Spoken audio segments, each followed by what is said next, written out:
Today, we are blessed to present one of these insightful lectures entitled, Remember Your True Nature, Live Like a Saint, Part 2 of 5, on Between Master and Disciples, given in English and Chinese on September 1st, 2019, in New Land Ashram, Taiwan, also known as Formosa.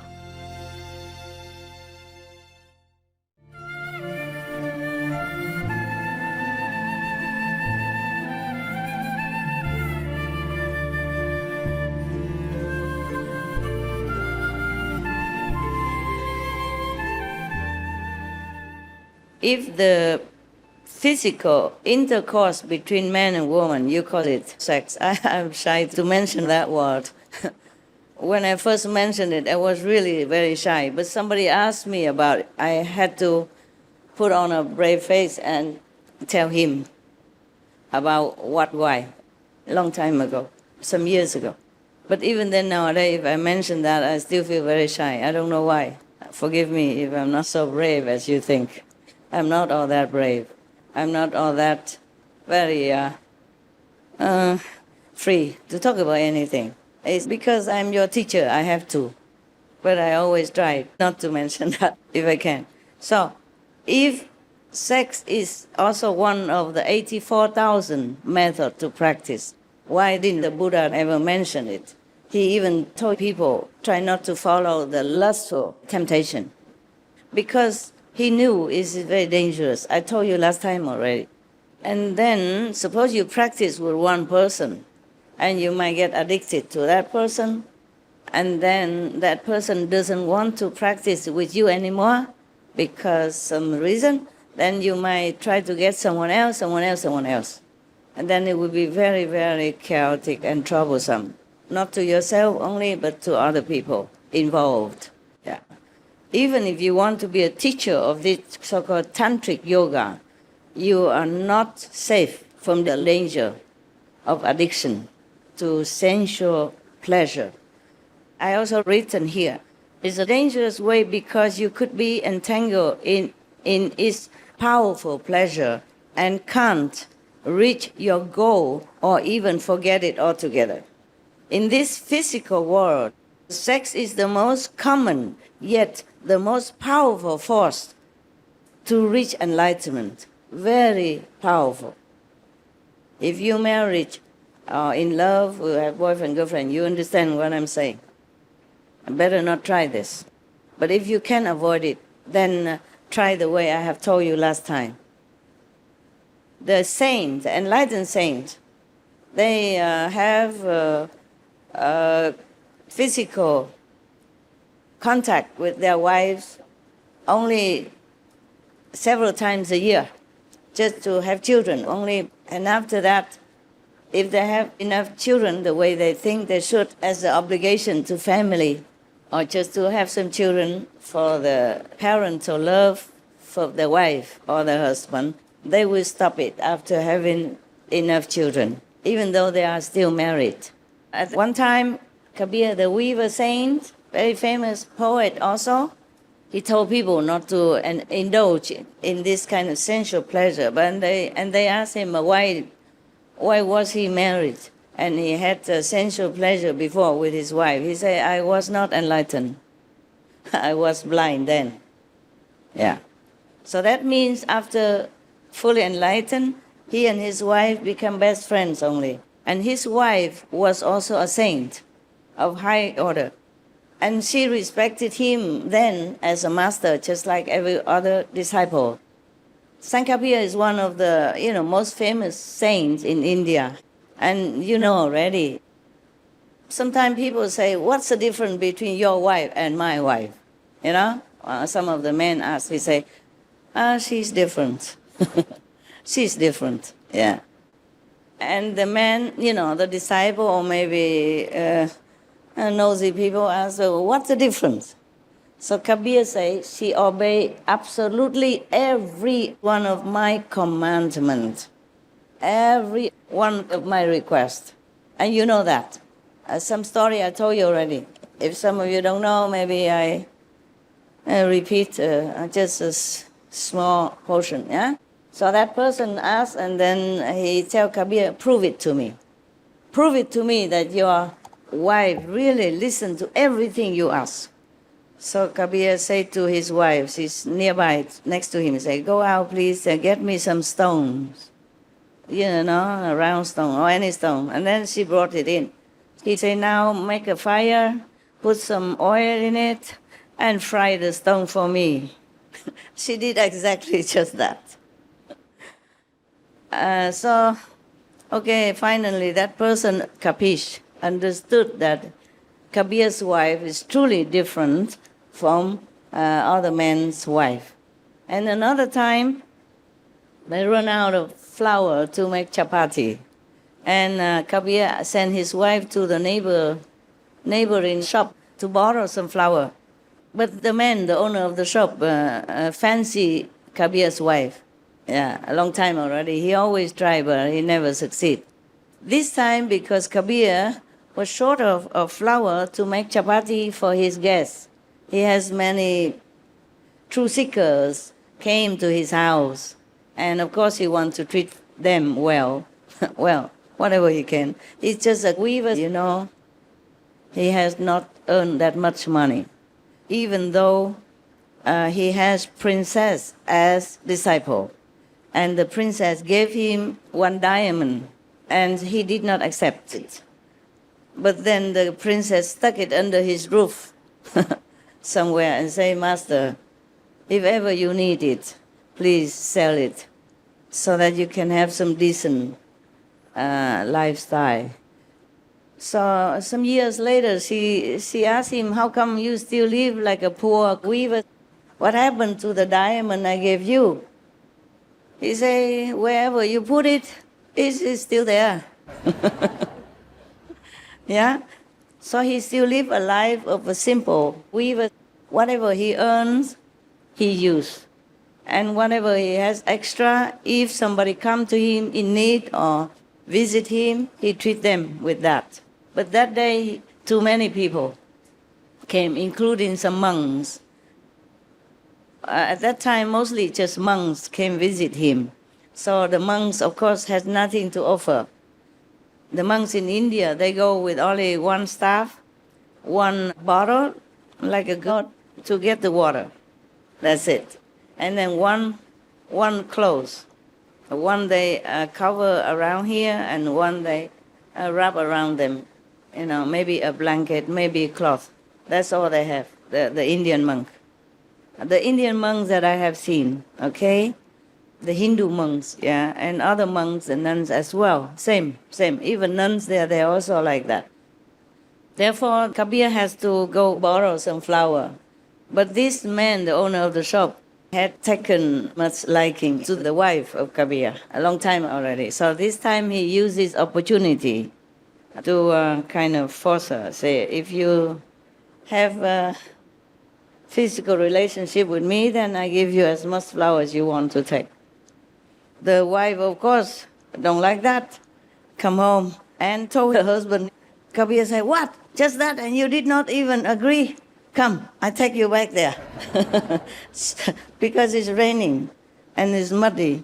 He's a gentleman, so he carried her to the shop and tell the owner, here, my wife, please, be gentle, take care of her, and give me the flowers. Oh, the owner of the shop was so shocked. Who wouldn't be, right? He thought he should do it secretly with the wife, but the husband knew, and then even offer him, his wife, openly. He was so scared. Also, he saw both of them, even though it's raining hard outside, both of them are dry, just like we are now. So he was so scared, and he begged for forgiveness. And he said, please, take as much flour as you need. I will never dare to offend both of you, saintly practitioner again. Please forgive me. All right, so they have flour and nothing happened. I mentioned about the saints. After enlightenment, they practice abstinence. They still have wife, children maybe, but they keep abstinence from physical pleasure. They keep themselves abstinence from sex. Okay, sorry. If I really don't like to speak it, but let's be straight is good, because sometimes talk around you don't understand anything, yeah? Or you pretend you don't understand. Fine. Therefore, I mention all the saints. They practice abstinence. Keep yourself busy. If you are bothered by that powerful force of nature that imparted within your being as one of the enlightening methods, just be busy. Help others instead of thinking of yourself too much. When you're too busy, you come home, you just meditate a little, and then you drop dead. You have no more energy to follow your inside desire. And living alone, of course, helps, okay? And living in separate rooms, separate houses, as wife and husband, does help. And do not look left and right, back and forth, if any object of your adoration appear in front of your eyes.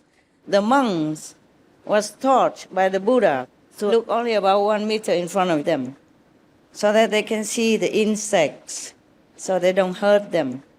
They don't look anywhere at all. Don't look at the woman. And look upon all the women as your mother.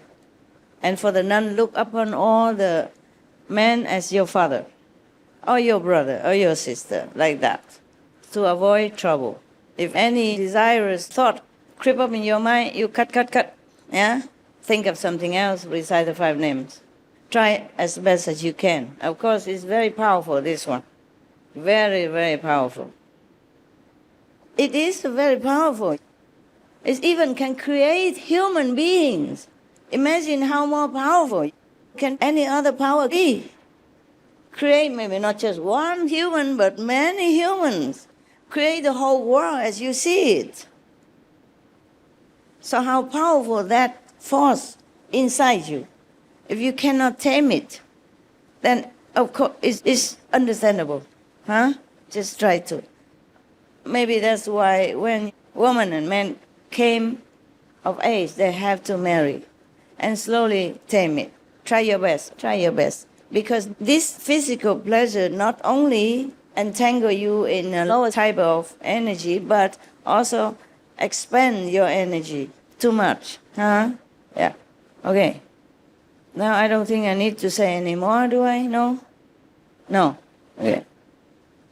All the politicians in our former generation knew all this also. Everyone know actually, but they use this power also even to exchange for lands, for more expansion of their country, yeah, by marrying their daughter off or their son off to neighboring country to exchange for some piece of province as dowry for the marriage. In Vietnam before, they did that also. One of our princess, famed for being beautiful and virtuous, saw our neighbor king. Vietnam before is not all the way from Hanoi all the way to the Cà Mau, no. It was only from on the northern side. Then slowly, with this marriage, we get the central of Vietnam now. And later, some more excuses. It's a long story. You want to hear? Not that long, but I make it short. There was a song about it, yeah, that I sing sometime before Christmas. This princess, absolutely beautiful, out of this world kind of beauty. And she's coming of age already, 16 at the time, and she was in love with the general, the royal general of the guards. But then the king of other country, a neighboring country, maybe threatened to make war. So our king pacified by saying, we should be neighbor, we should be friend instead. I have beautiful princess. The king wanted that. The neighbor king wanted that. He said, unless the princess married to him, he will not let them, at that time, Ta Yue, be in peace. So the king offered the princess. And of course, it's a heartbreaking love story for the princess and the general. He has to accompany her as a chief of the bodyguards to bring her to the other country, to offer her to another man, no matter if he's a king or not. He's another man. And he wasn't that good looking. Yeah. So after that, our country have peace with the neighbor, fine, and have, I think, two provinces extra added into our nation, okay, expanded our country border, fine. But later, when this king died, because the king of the neighboring country at that time called Champa country, Cham, nước Cham. He was already older when he married the young princess. And then he died. And in that country, tradition is that the king's body would be burned. And the princess, or whatever consorts he had at that time, all have to die with him in the same way, alive. Burned alive.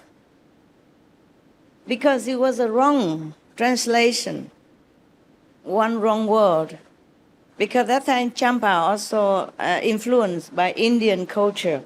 If you see some of their stupas that they built and the sculpting outside, the structure is very much like India. Many of the stupas. Stupas is people either built to bury some important person inside or to worship some of the saints' relic, like tooth. The saints or the Buddha died, they worship the tooth, they build a stupa, make it elaborate, painting or sculpting outside, beautiful decoration to worship. So if you see some of the stupas that are left over in our country, Vietnam nowadays, you will see they very much resemble the Indian kind of structure of building. I'm just telling you this, nobody tell me, it's just my calendar, okay? Because I saw it, I observed, and I see the similarity.